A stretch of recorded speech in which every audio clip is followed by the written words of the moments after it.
This was a stunningly irresponsible defense of Brett Kavanaugh. Ed Whelan, an attorney and president of the Conservative Ethics and Public Policy Center, believes he has found the person who really assaulted Christine Blasey Ford. And it wasn't Brett Kavanaugh.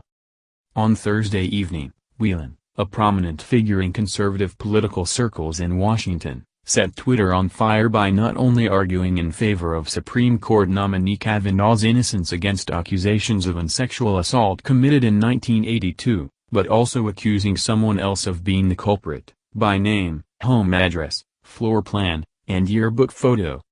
Whelan has become one of Kavanaugh's most prominent defenders. He became friends with Kavanaugh when Whelan served as principal deputy in the Justice Department's Office of Legal Counsel and Kavanaugh was working in the White House counsel's office during the George W. Bush administration. On Tuesday, Whelan tweeted a promise: "By 1 week from today, I expect that Judge Kavanaugh will have been clearly vindicated on this matter, there will be no cloud over him." He added in another tweet, "Senator Feinstein will soon be apologizing to Judge Kavanaugh." The tweets caused a stir, particularly among conservatives and even reaching the White House. According to Politico, Whelan was so sure of his ability to prove Kavanaugh's innocence that he told at least 3 associates that his confidence level in his assertions is close to 100%.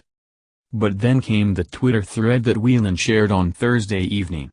In short, using a map of homes surrounding the Columbia Country Club, near where both Ford and Kavanaugh attended high school, and floor maps available on the real estate website Zillow, Whelan argued that based on Christine Blasey Ford's statements of what happened that night back in 1982, the perpetrator was likely not Kavanaugh, but a classmate of Kavanaugh's at Georgetown Prep who, in Whelan's view, looked a lot like Kavanaugh. In doing so, he shared the address and room layout of the classmate's childhood home, photographs of the classmate, and the classmate's full name. "I reached out to the classmate, who is not involved in politics and signed a letter in support of Kavanaugh's nomination in July, and will update if and when I hear back."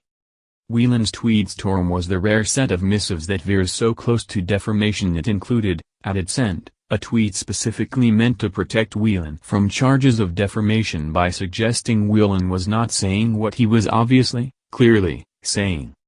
Stunningly irresponsible.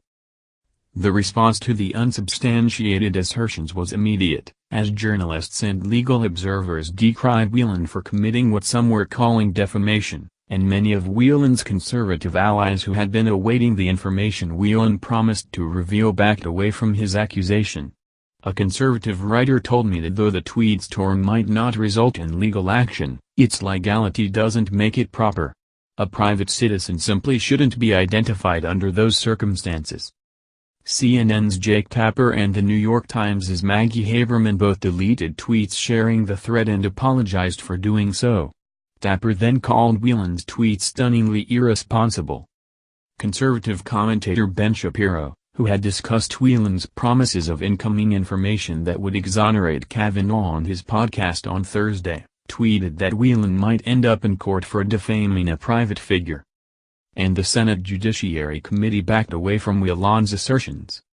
Whelan was the 4th public entity to make the mistaken identity argument regarding Kavanaugh's accuser. On Monday, Senator Orrin Hatch said Ford must be mixed up and mistaken about the identity of the person who allegedly assaulted her. The Wall Street Journal editorial board made the same assertion on Tuesday.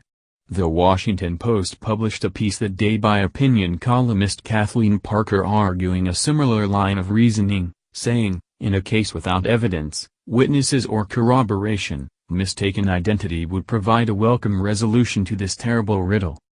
In a statement to the Washington Post, Ford rejected Whelan's speculation. "I knew them both, and socialized with them," Ford said, adding that she had once visited the other classmate in the hospital. "There is zero chance that I would confuse them."